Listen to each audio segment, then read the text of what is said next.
Pendant la plus grande partie du XIIe siècle, les moines ont été les promoteurs du grand art. Mais peu à peu, le foyer le plus actif de la création artistique, le lieu des découvertes, l'avant-garde de l'invention, s'est transporté ailleurs. Bien sûr, le grand art restait un art sacré. Tout était concentré pour orner l'espace de la prière. Mais cet effort n'était plus conduit dans les monastères, dans le cloître, dans la basilique monastique. Il était conduit dans la cathédrale. Et pourquoi ? Parce que le monde avait changé. Ouverture sur la vie. Non plus ce repli dans cette coquille, le monastère, mais travail dans la vie. Et l'agent de ce travail, c'était le clergé. Les dirigeants de cette action, c'étaient les évêques et la cathédrale et l'église de l'évêque.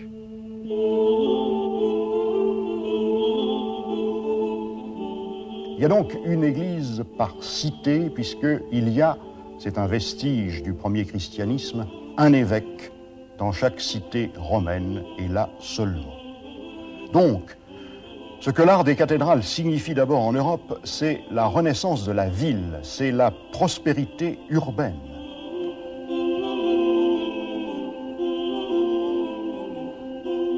Parmi tous les vitraux, combien furent offerts par les corporations de travailleurs, non pas des paysans, des gens de métier.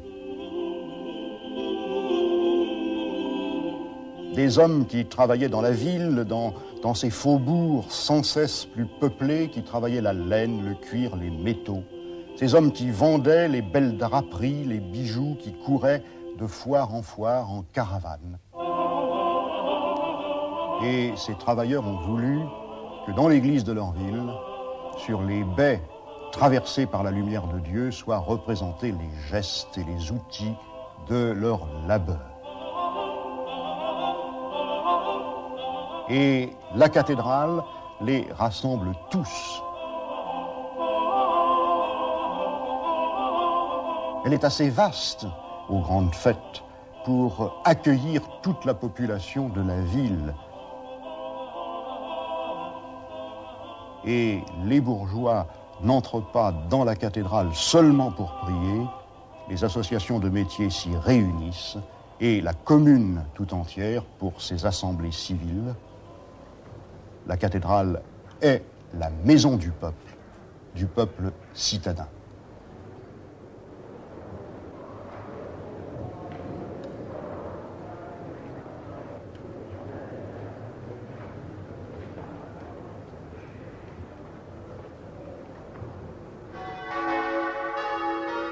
Les tours de la cathédrale dominent la ville. La cathédrale veille sur la sécurité du commerce et son vaisseau offre le seul espace couvert au centre de l'agglomération qui, en dehors d'elle, n'est que fouillis de ruelles, de cloaques et de porcheries.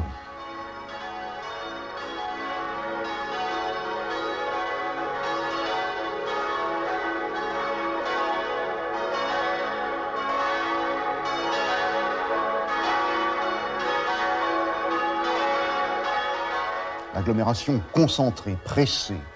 Petite ville à nos yeux, combien d'hommes vivaient rassemblés à Laon au XIIe siècle lorsque la cathédrale fut construite?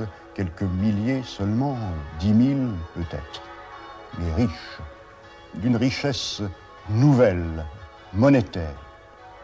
Bien sûr, il ne faut pas oublier que la vitalité urbaine naissait de la vitalité rurale, que la campagne toujours active, le XIIe siècle, est le grand moment des défrichements, l'époque où se crée vraiment le paysage que nous voyons encore. La campagne ravitaillait la ville en hommes, en immigrants, elle la nourrissait, elle lui fournissait toutes ses matières premières. La source de la richesse bourgeoise était là, dans les champs, et les bœufs que l'on plaça tutélaires sur les tours de l'an ne sont-ils pas comme un hommage rendu aux travailleurs rustiques? Ce qui est sûr, en tout cas, c'est que l'argent, les innombrables pièces de monnaie qui furent dépensées pour bâtir les cathédrales, ont été gagnés par la peine, par la fatigue et par les conquêtes paysannes. La Renaissance urbaine est comme l'efflorescence de la prospérité du plat pays. Mais, à l'égard du plat pays, les villes ont marqué leur distance. Elles se sont voulues séparer, un monde à part. Déjà, le mépris du bourgeois pour le rustre.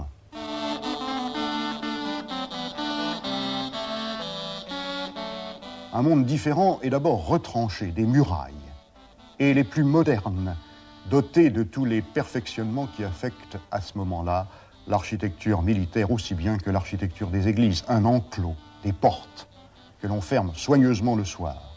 Et la ville est d'abord cela, un château plus grand que les autres. Et au départ, les négociants, les artisans, qu'étaient-ils, sinon les domestiques spécialisés des seigneurs de la cité? Protection. Protection parce que la richesse accumulée dans la ville est tentante. Le premier souci du roi Philippe Auguste, par exemple, a été d'entourer de murs Paris qu'il aimait et d'où il tirait la plupart de ses ressources. Et lorsque son petit-fils Saint-Louis fonda Aigues-Mortes, à ce moment-là sur la mer, pour s'embarquer vers la Terre Sainte, il a fait d'abord bâtir l'enceinte, une forteresse gardée jalousement.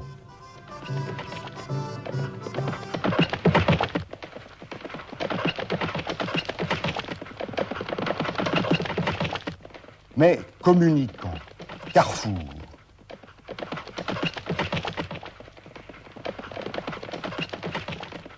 la ville vit de cela, vit du trafic, vit du commerce, de tous les commerces.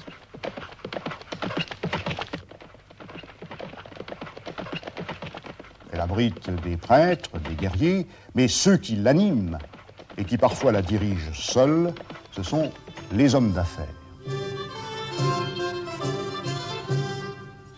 Et convergence par conséquent de voies fluviales les plus commodes à cette époque, mais aussi de routes de terre. La ville, c'est une muraille, mais la ville, c'est aussi le pont.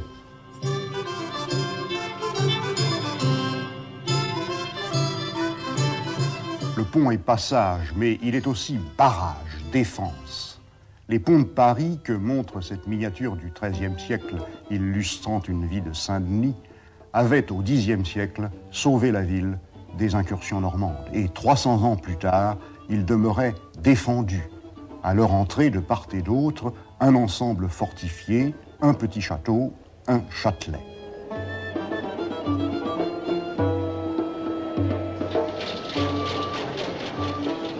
Et les arches encombrées de moulins parce qu'il faut aussi profiter de l'énergie de l'eau courante.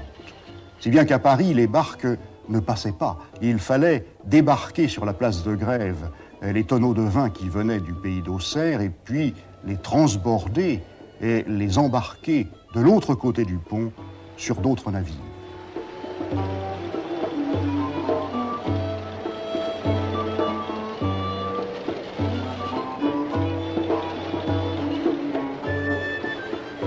Donc, le pont, le lieu le plus sûr de la ville, couvert de maisons, comme l'est encore aujourd'hui le Ponte Vecchio de Florence, et le plus vif de l'animation urbaine sur le pont.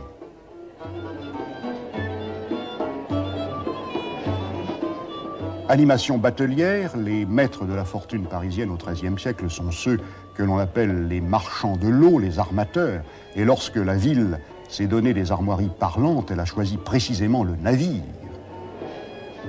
Grouillement intense, autant qu'aujourd'hui sur le Grand Canal de Venise.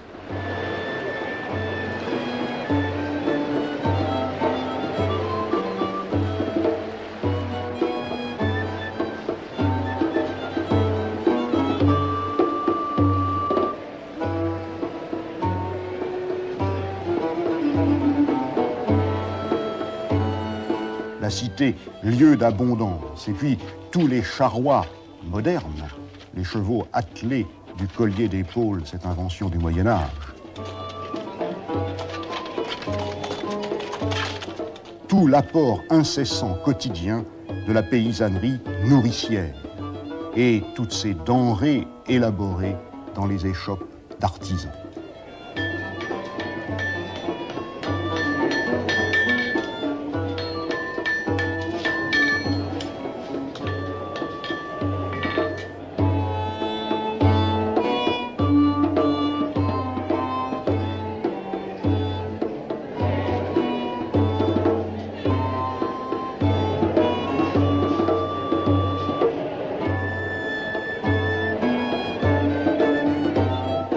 La cité est lieu de plaisir, lieu de perdition pour les clercs des cathédrales, contaminés par tous les vices, par l'amour de l'argent, la cupidité, la luxure. Mais parce que la ville est l'endroit où la vie est belle, les nobles ont quitté leur demeure des champs. Le rêve des chevaliers, c'est de séjourner là, d'y venir au moins de temps en temps.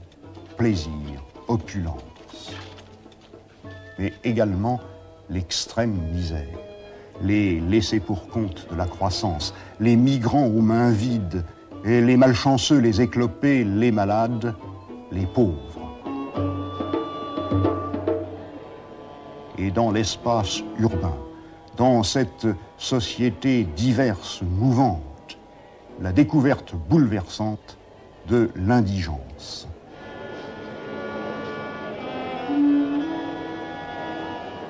Elle était amortie dans le monde rural par toutes les solidarités villageoises, et dans la ville, elle s'étale au grand jour. Et par conséquent, la mauvaise conscience de gens trop riches, des changeurs, des banquiers, qui ont leur boutique aussi sur le pont, sur le grand pont de Paris, le pont au change, comme ont leur boutique sur le petit pont les intellectuels, les professeurs, les maîtres.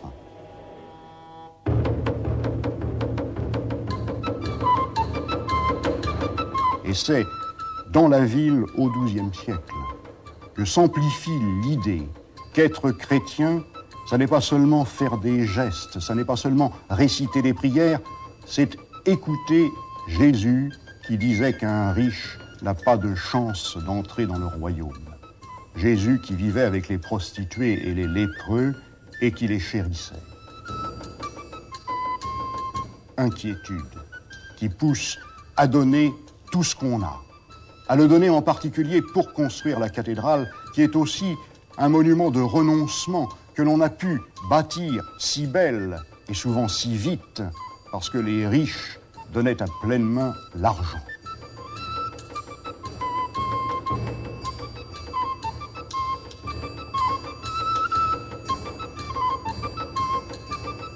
La cathédrale ouverte sur le tumulte, sur le péché du monde urbain, sa fierté, sa protection, son alibi.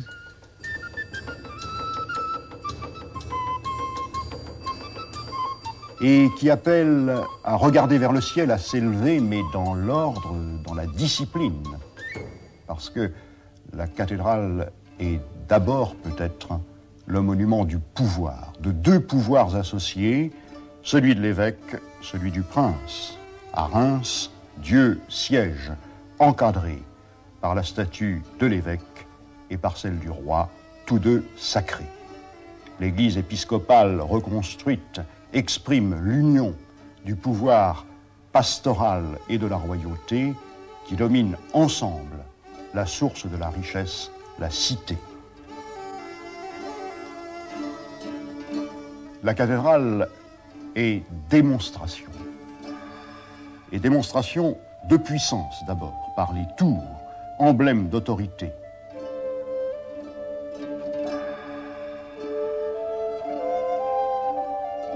De cette tutelle que l'Église du XIIe siècle, qui s'appuie sur les souverains, mais qui devient peu à peu elle-même un État, une monarchie centralisée, totalitaire, sous la direction toujours plus stricte du pape, prétend appesantir sur la société.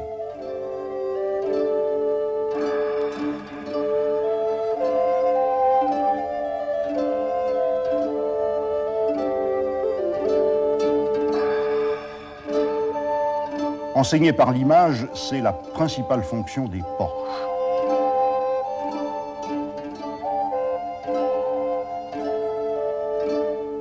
La cathédrale a maintenant 3 façades. À la façade occidentale sont ajoutées aux 2 extrémités du transept, qui n'a plus de fonction, qui disparaît dans l'homogénéité nouvelle de l'espace intérieur, la façade nord et la façade sud, toutes 3 béantes de ces ouvertures très largement évasées que sont les porches.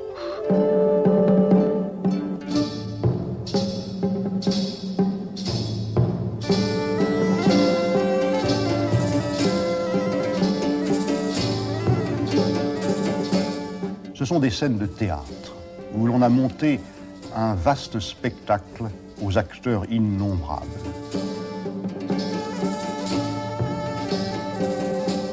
L'univers entier est là, rangé, dans le bon ordre, dans l'auréole concentrique des voussures, en hiérarchie.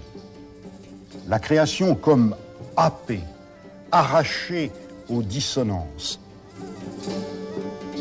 regroupée, reconduite vers le bien par un mouvement semblable à celui qui fait tournoyer les rosaces.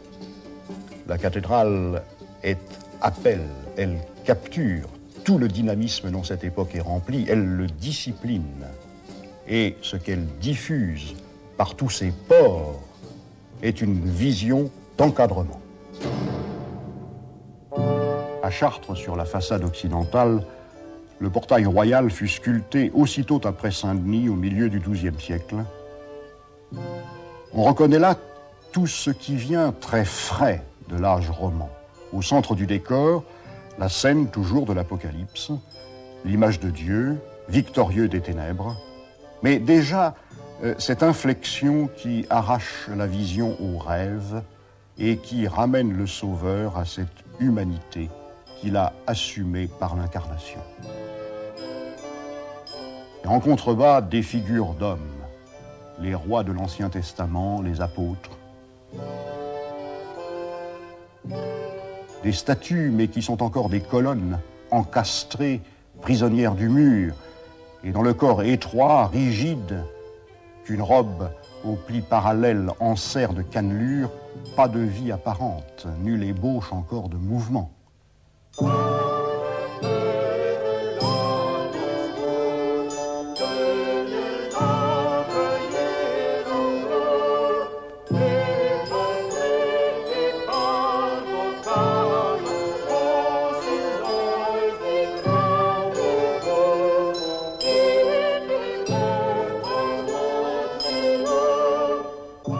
Le visage, pourtant, est mouvement. Il a perdu cette symétrie qui le situait dans l'abstraction. Et sur le tympan du porche de droite, on a placé pour la première fois les scènes de l'enfance du Christ, c'est-à-dire une histoire, c'est-à-dire le quotidien. Un lit d'accoucher, des bergers qui ressemblent à ceux de la plaine de Beauce.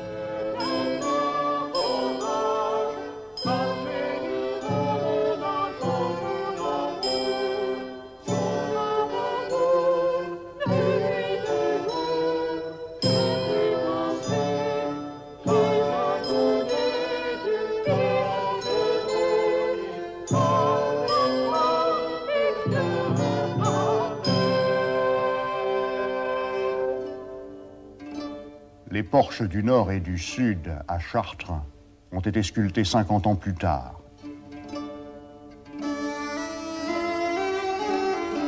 Ils regorgent de vie et la fraternité s'accentue entre Dieu et les hommes qui l'ont annoncé. Depuis longtemps, on employait la mise en scène et tous les moyens du théâtre pour, aux grandes fêtes, expliquer au peuple le sens des liturgies. Et avant Noël, des récitants, tour à tour, prononçaient les paroles de l'Écriture, annonciatrices de l'incarnation. Ils tenaient le rôle d'Isaïe, de David, de Jean-Baptiste, du vieillard Siméon, d'Élisabeth, des héros de l'histoire sainte précurseurs du Christ, Adam, Abel, Noé. Ces représentations périodiques sont maintenant immobilisées dans la pierre. Les personnages se sont dégagés du mur, ils bougent, ils s'avancent. Chacun se singularise non seulement par les attributs qu'ils portent et qui les font reconnaître, mais par les traits de leur visage. Ce sont des personnalités, des personnes qui respirent, dont le regard n'est plus tourné vers l'intérieur de l'âme, ni les lèvres fermées.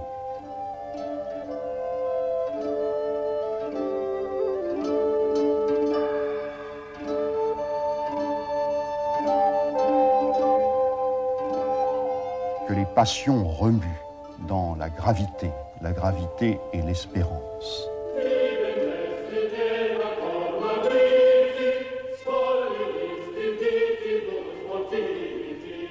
Au milieu de cette cohorte vivante, l'homme-dieu devant la porte, à Reims, à Amiens.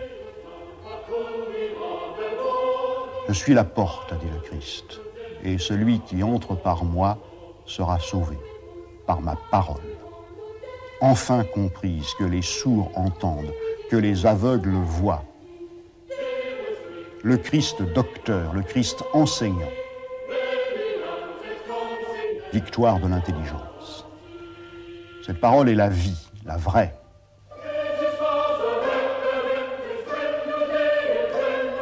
Celle à quoi les hommes s'éveilleront après la mort. La mort est un sommeil paisible, un sommeil nocturne. Il prendra fin dans la grande aurore, celle de la résurrection des corps. Le dernier jour a cessé d'inspirer la terreur. Le cataclysme de la fin du monde apparaît au XIIIe siècle comme une délivrance joyeuse. Les ressuscités de Reims sortent de leur tombeau sereins, à gestes lents mais sûrs, ceux de dormeurs qui ouvrent les yeux. Le corps s'étire, le corps jeune, celui de l'âge de plénitude, celui de la beauté charnelle, de la chair transfigurée, et les uns et les autres s'appellent, se retrouvent, se regroupent dans une fraternité parfaite et qui n'aura plus de fin.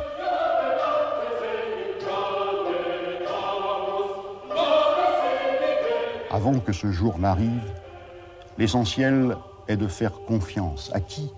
À l'Église, c'est-à-dire à la Vierge, qui est l'image de l'Église. Place maîtresse dans l'iconographie de ces cathédrales qui toutes étaient dédiées à Notre-Dame, faite à la Mère de Dieu, la Vierge Mère. Au portail royal de Chartres, on avait placé son effigie en plein vent, mais hiératique encore, repoussée hors du temps. 100 ans plus tard, à Reims, les statues de Marie sont partout. Et à la pointe, dardée comme une flèche, de tout le décor du porche central de Reims, la Vierge est couronnée par son Fils, apothéose.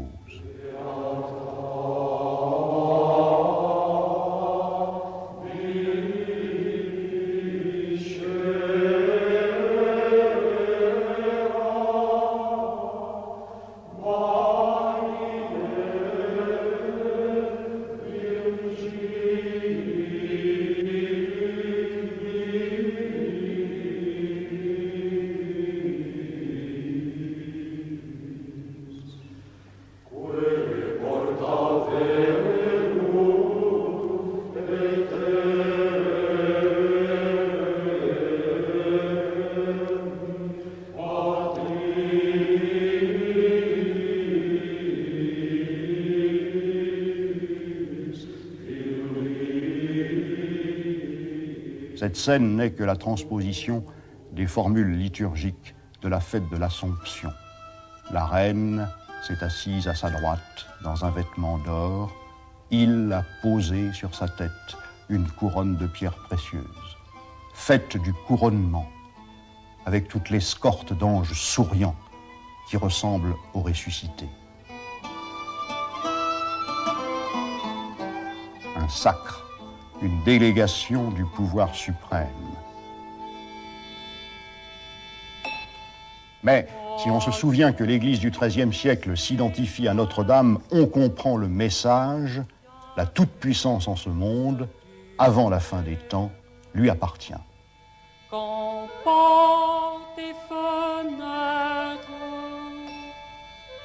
Parce que l'Église, derrière le pape et les évêques, se veut, comme l'est Marie sur la grande verrière de Chartres, impériale, au point de jonction entre le peuple des hommes et le ciel, où ils entreront s'ils suivent ses commandements, s'ils marchent droit, en bon ordre, obéissant.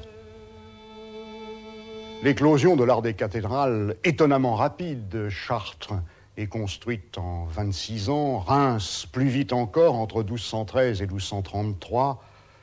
Tout cela s'explique par la vitalité de l'économie urbaine. Mais cela s'explique aussi par une autre croissance qui n'est pas dissociable de la première, la croissance du savoir.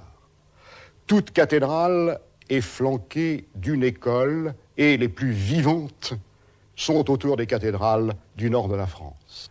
On enseignait dans le monastère, mais l'école monastique était close alors que l'école cathédrale est ouverte. La fonction de l'évêque est de répandre la parole de Dieu. Il a besoin d'aide pour prêcher avec lui partout. Il a besoin d'ateliers pour former ses prédicateurs, donc de bons livres, donc de bons maîtres qui sachent commenter ses livres. Et dans une société où il est chaque jour plus facile de voyager, on voit les aventuriers de l'intelligence se précipiter vers les meilleures écoles. Ces meilleures écoles se trouvent dans les lieux mêmes où s'élèvent les chefs-d'œuvre de l'art gothique, à Laon, à Chartres, à Paris surtout. Et je ne pense pas que ce soit un hasard, cette coïncidence avec les centres de recherche intellectuelle et les foyers de la création artistique.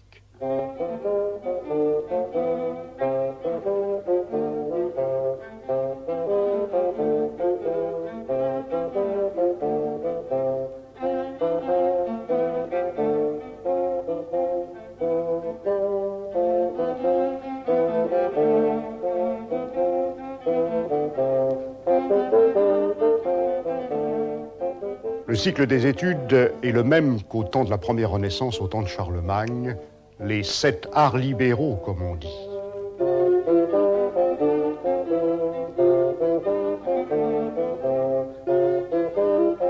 On les voit sur l'une des roses de la cathédrale de Laon, entourant la fleur centrale où trône la sagesse, formant sa cour, l'enrichissant, l'éclairant.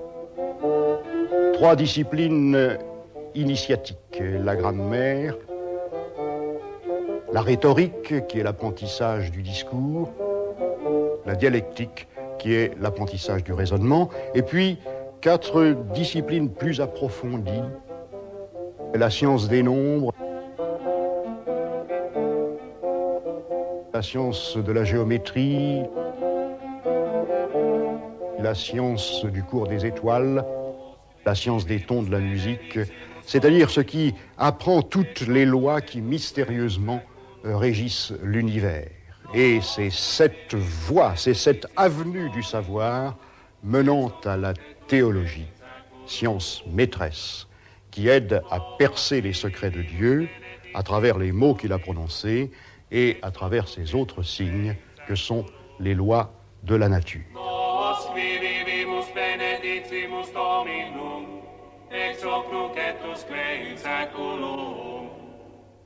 Succès prodigieux des écoles de Paris. Dans la seconde moitié du XIIe siècle, elles sont la pépinière des bons évêques. Tous les papes y sont venus étudier.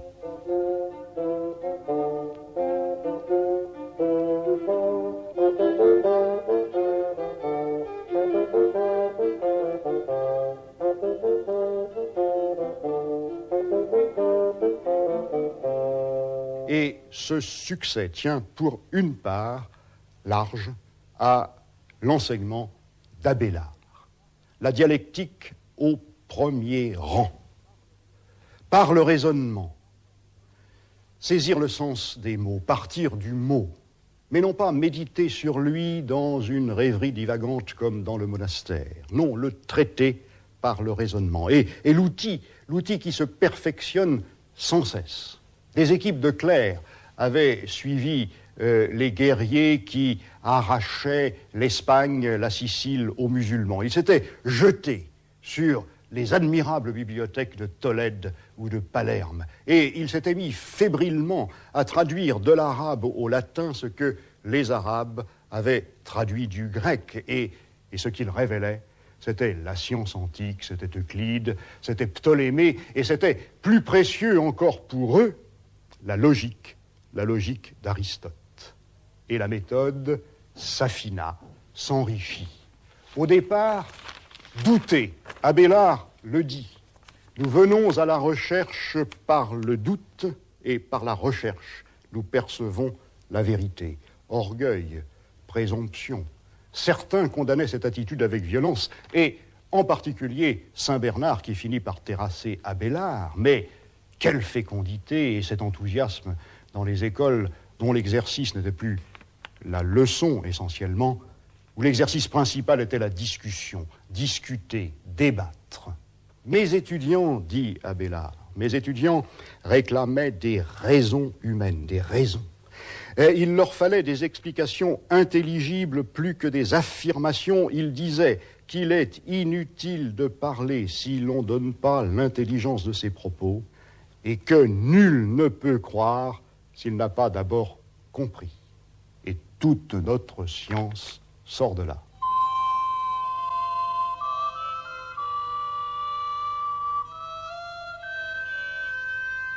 Nous avons conservé un livre tardif, il est du XIVe siècle, où des illustrations précèdent le texte du règlement d'un collège parisien, le collège de Huban. Ce qu'on appelle alors l'école, c'est une escouade disciplinée sous la direction d'un maître.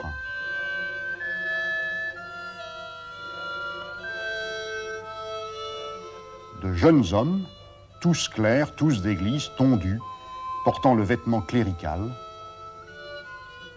qui vivent en commun, qui mangent ensemble, qui partagent le pain comme des moines, et le maître comme leur abbé. Je parle de ces professeurs, mes camarades, mes frères, et il ne faut pas que j'oublie que tous leurs gestes étaient des gestes de prêtres, et que l'étude n'était pas en ce temps distincte de la prière.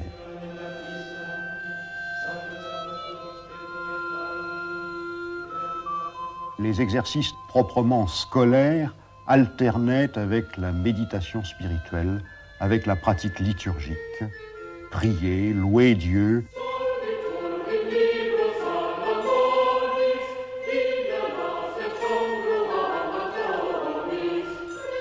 S'incliner devant la Vierge à l'enfant, toujours au cœur de la spiritualité.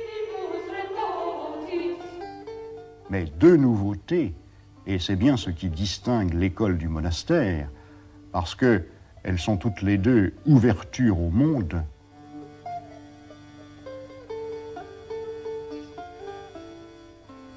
Le soin des malheureux, des infirmes, des indigents dont la ville regorge, c'est-à-dire la pratique de la charité évangélique, l'imitation de Jésus-Christ.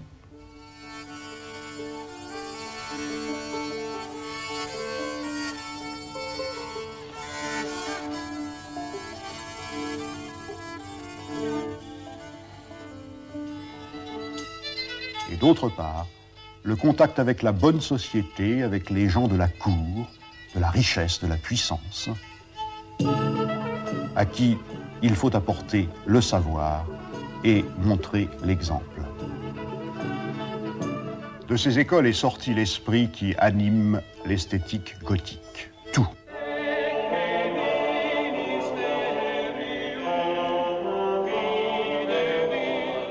Le symbolisme de la lumière, le sens de l'incarnation, le concept de la mort paisible, et cette inclination progressive à observer le réel, à le traduire lucidement dans la sculpture.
De ces écoles est venue la technique architecturale, cette science de l'équilibre qui permit en 1180, par le recours aux arcs-boutants, d'élever d'un seul coup, 1,5 fois plus haut qu'on ne l'avait fait jusqu'alors, le chœur de Notre-Dame de Paris, et qui permit par le calcul, par l'équerre, par le compas, d'évider le mur, de se libérer du matériau, de vaincre la pesanteur. Et de ces écoles est venu l'art souverain de ces spécialistes que sont les architectes du XIIIe siècle.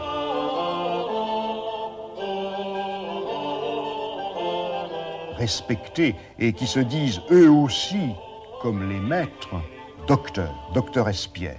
Voici le carnet de l'un d'eux, Villard de Honnecourt.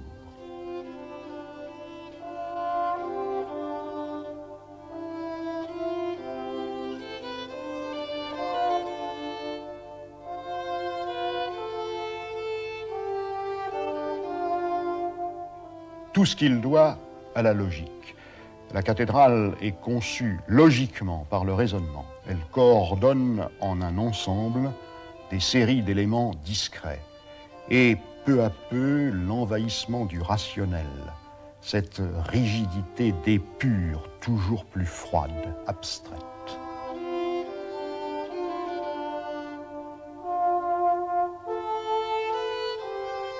Et l'architecte, qui est en même temps décorateur, qui guide la main des tailleurs d'images, est amené également à manipuler rationnellement la nature, à la traiter, comme le voulut Cézanne, par le carré et par le cercle, par la géométrie. Pourquoi ? Parce que la raison, c'est Dieu, c'est le plan divin, et qu'il faut retrouver sous le désordre des apparences, cette forme parfaite, primitive, initiale. Toutefois, l'école apprend aussi à ouvrir les yeux. Les intellectuels ne vivaient pas enfermés dans des chambres. Ils vivaient plus souvent parmi les prés, dans les vergers, et le naturel ouvrage de Dieu leur paraissait de moins en moins haïssable. Et ainsi, la sève monte peu à peu le long des fûts de Notre-Dame de Paris. Elle parvient à leurs chapiteaux, elle s'insinue dans leur couronne végétale.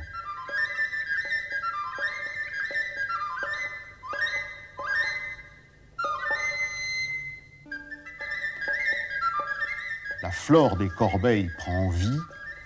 Le concret, on peut identifier telle feuille, distinguer telle espèce.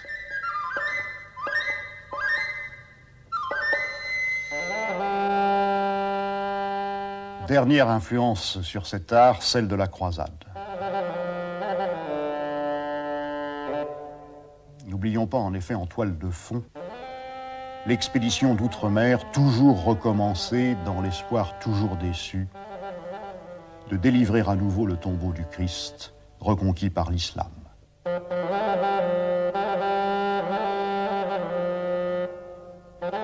Pas de succès sur les musulmans coriaces, mais une victoire au moins sur les chrétiens orientaux réputés schismatiques, la conquête de Constantinople, 1204.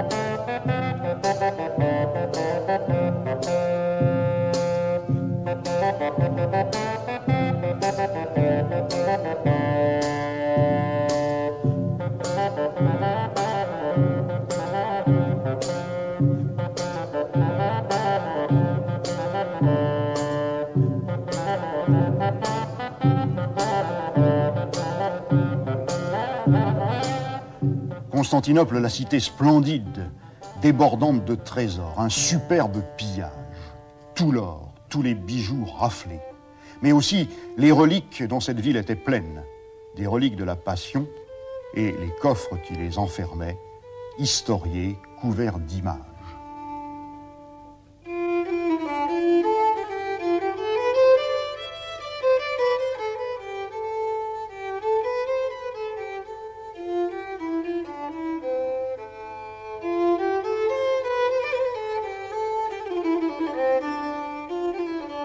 ce butin mirifique accéléra d'un coup le mouvement qui, depuis plus d'un siècle, portait les chrétiens d'Occident à méditer sur la vie terrestre du Christ, il leur montra les images de la souffrance de Jésus que l'art byzantin fertile avait inventé. À Chartres, les sculptures postérieures au sac de Constantinople ne montrent plus le Christ du jugement dernier comme un souverain glorieux, elles le montrent comme un homme dépouillé, exposant ses plaies et les instruments de son supplice. À Reims, au sommet de toute la représentation, le crucifié,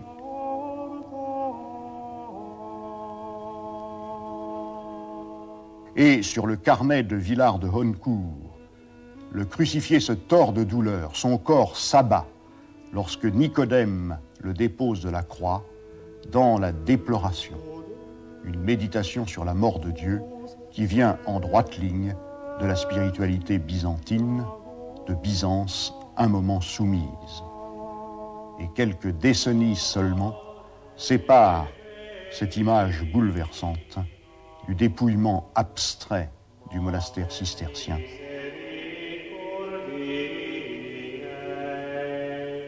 Du Toronnet ou de Sénanque. L'histoire en ce temps, l'histoire de tout, et notamment l'histoire du christianisme, allait beaucoup plus vite qu'on ne le croit généralement. Entre-temps, au seuil du XIIIe siècle, un tournant capital avait été pris. Un pape intelligent, Innocent III, avait enfin compris que pour répondre à l'attente du peuple fidèle, pour répondre à l'angoisse, à l'inquiétude devant l'invasion de l'argent, pour désarmer aussi les hérétiques foisonnants et qui risquaient de gagner à leur doctrine toute une partie de la chrétienté, il fallait laisser faire deux jeunes gens, suspects au départ. Ils se voulaient totalement pauvres. Ils voulaient partir avec des disciples pieds nus, vêtus d'un sac, n'ayant rien, comme Jésus. Ils voulaient parler au carrefour, sur les places, et s'adressant aux plus pauvres des gens du peuple, dans leur propre langue, dans leur langue vulgaire.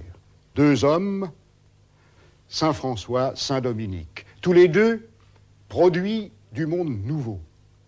L'un, Dominique, sortant d'une cathédrale, d'une école, celle de Burgo d'Osma en Espagne, l'autre, François, sortant d'une ville marchande assise en Italie. Gloria in cielo e pace in terra, nate il nostro Salvatore, nate il Cristo. Giotto, 100 ans après la mort de François d'Assise, a illustré la vie du petit pauvre. Jeune, François était immensément riche. Son père trafiquait de draperies entre l'Italie et la France, et c'est peut-être pour ça qu'il avait appelé son fils Francesco, le français. François avait d'abord vécu comme un chevalier, épris de courtoisie et de chansons lyriques.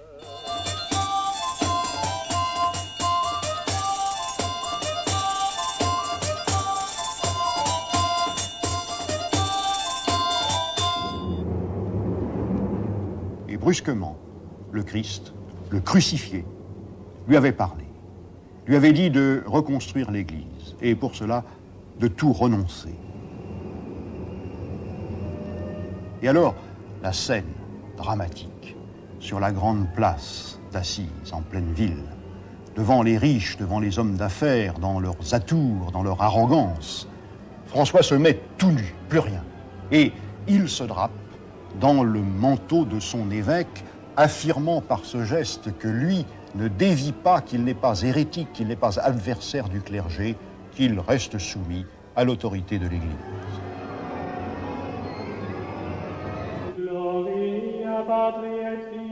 Et le pape Innocent le voit en rêve, épaulant l'Église qui croule, minée par les déviations.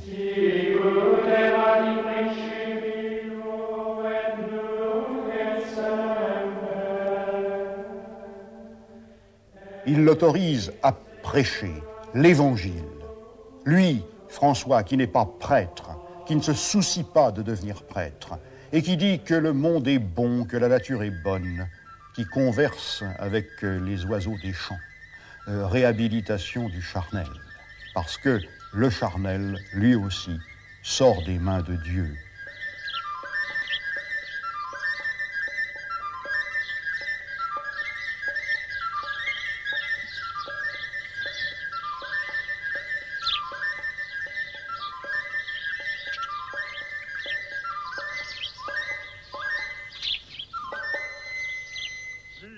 Mais une parole qui est semée au cœur des masses par François, par les amis qui l'ont suivi, et qui invite à vivre comme Jésus, à faire pénitence.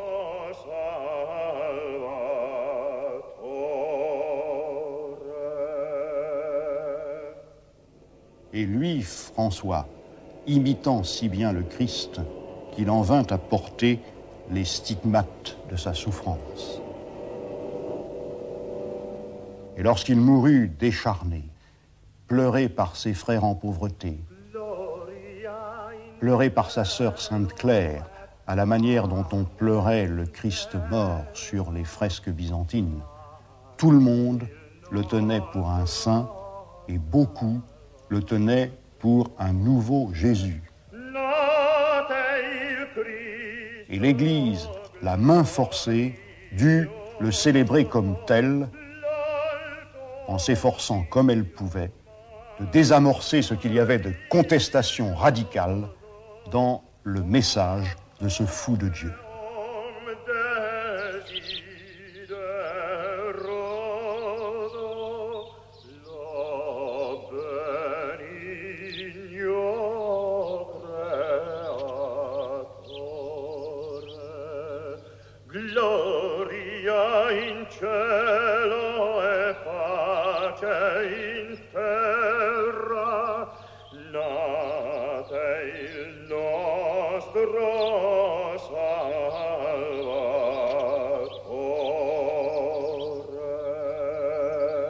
Le XIIIe siècle a moins hautement célébré Dominique. Ce n'était pas que son action ait été moins importante. Il avait fondé un ordre religieux, lui aussi, et un ordre de pauvres, l'ordre des prêcheurs, spécialistes de la parole et spécialement attelés à lutter contre l'hérésie cathare. Et cet ordre a fourni l'Église romaine de l'armature dogmatique qui lui manquait et qui, plus que l'Inquisition, a réussi à triompher de l'hérésie.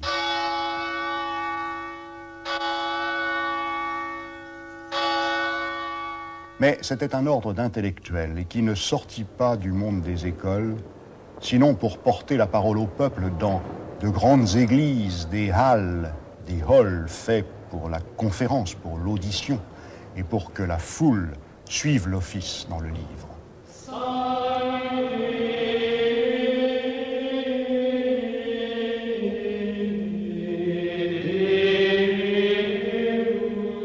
Ces salles à prêcher et à prier ensemble, clercs et laïcs confondus, dont le prototype est l'église des Jacobins de Toulouse.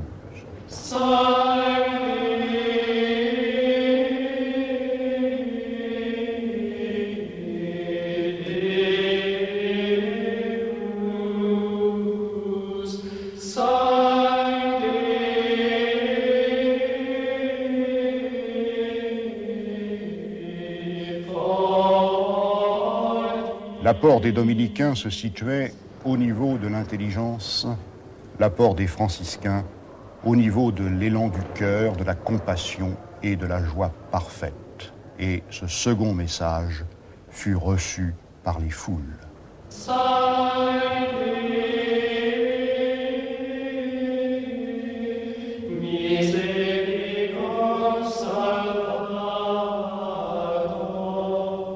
Mais les uns et les autres, les dominicains et les franciscains, les frères mendiants, parce qu'ils ne possédaient rien, ont fait ensemble, au seuil du XIIIe siècle, du christianisme, ce qu'il n'avait encore jamais été, une religion populaire. Et je serais tout prêt à dire que ce qui reste parmi nous de chrétiens sort de ce relais prit au moment décisif, à l'orée du XIIIe siècle, la parole et l'exemple de François d'Assise. Oh.